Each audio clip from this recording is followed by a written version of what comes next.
നമസ്കാരം, news prime മലയാളത്തിലേക്ക് സ്വാഗതം. ബി.ജെ.പിക്കും കേന്ദ്ര നേതൃത്വത്തിനും ഇപ്പോൾ നിതിൻ ഗഡ്കരിയെ എങ്ങനെ തള്ളിക്കളയണമെന്ന വലിയ ആശയക്കുഴപ്പത്തിലാണ്. കേന്ദ്ര നേതൃത്വത്തെ സംബന്ധിച്ചിടത്തോളം രാജ്നാഥ് സിംഗ് അടക്കമുള്ളവർ ഗഡ്കരിയെ പിന്താങ്ങുമ്പോൾ നരേന്ദ്രമോദിക്കും അമിത്ഷായ്ക്കും അതിനോട് ചതുർത്ഥി തന്നെയാണ്. അവർക്ക് രണ്ടുപേർക്കും എങ്ങനെയെങ്കിലും ഗഡ്കരിയെ പുറത്താക്കണം.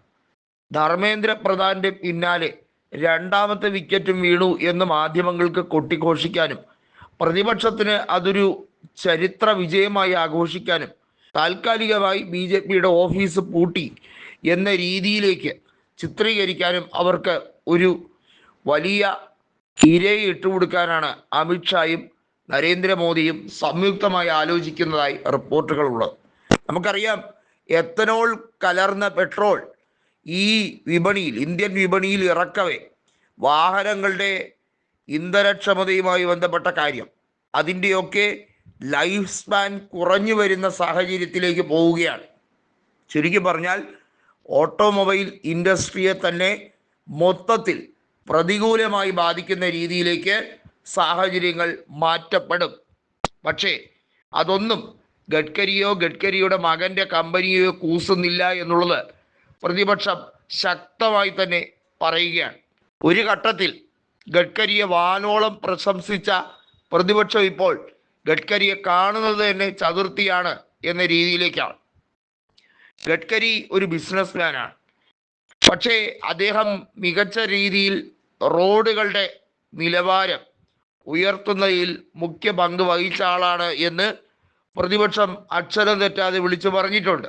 പക്ഷെ ഇപ്പോഴിതാ പ്രതിപക്ഷം പറയുന്നു, ഗഡ്കരിയുടെ രാജിയല്ലാതെ ഇതിന് വഴിയില്ല. ഗഡ്കരിയുടെ രാജി മഹാരാഷ്ട്രയിൽ ബി.ജെ.പി നേതൃത്വത്തിലെ പല പ്രമുഖർക്കും വലിയ സന്തോഷമുള്ള കാര്യമായിരിക്കും എന്ന് പറയപ്പെടുന്നുണ്ട്.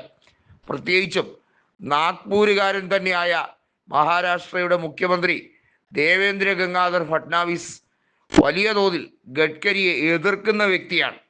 ഗഡ്കരിയും ഫട്നാവിസും ബ്രാഹ്മണരാണ്. പക്ഷേ ഗഡ്കരിയെ ഒരു രീതിയിലും അംഗീകരിക്കാൻ ഫട്നാവിസ് തയ്യാറാകുന്നില്ല എന്നുള്ളതും എടുത്തു പറയേണ്ടതാണ്.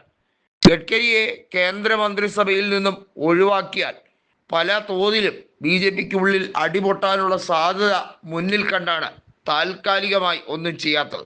കാരണം ധർമ്മേന്ദ്ര പ്രധാനെ പോലെ അത്ര ഈസിയായി പുറന്തള്ളാൻ കഴിയുന്നതല്ല ഗഡ്കരി എന്ന വൻ സ്രാവിനെ. അതുകൊണ്ടാണ് അമിത്ഷായും നരേന്ദ്രമോദിയും പതിയിരിക്കുന്നത്. കൃത്യമായി പറഞ്ഞാൽ ഏത് രീതിയിലുള്ള ബി.ജെ.പിക്കെതിരെയുള്ള ശക്തമായ ഒരു അറ്റാക്കിനെയും, അതായത് ഇതുപോലെ അഭിജിത് ദീപിക അടക്കമുള്ള പലരും ജനങ്ങളെ അണിനിരത്തിയ അറ്റാക്കുകൾ നടത്തിയാൽ പോലും അതിനെയൊക്കെ തരണം ചെയ്യാൻ മോദിയുടെ കയ്യിലെ ചക്രായുധമായി അമിത്ഷാ എന്ന വ്യക്തിയെ ഉപയോഗിക്കാറുണ്ട്. പക്ഷേ ഇപ്പോൾ അമിത്ഷായും വളരെ മുൻകരുതലോടെ നീങ്ങുകയാണ്. നരേന്ദ്രമോദി പരസ്യമായി മാപ്പ് പറഞ്ഞത് കേട്ടില്ലേ എന്നൊക്കെയുള്ള ചോദ്യങ്ങൾ പല സംഘപരിവാർ ടൂൾ പേജുകളിലും ഇപ്പോൾ കിടന്ന് പ്രചരിക്കുന്നത് എന്തിനാണെന്ന് എല്ലാവർക്കും മനസ്സിലായി കാണും, അല്ലേ?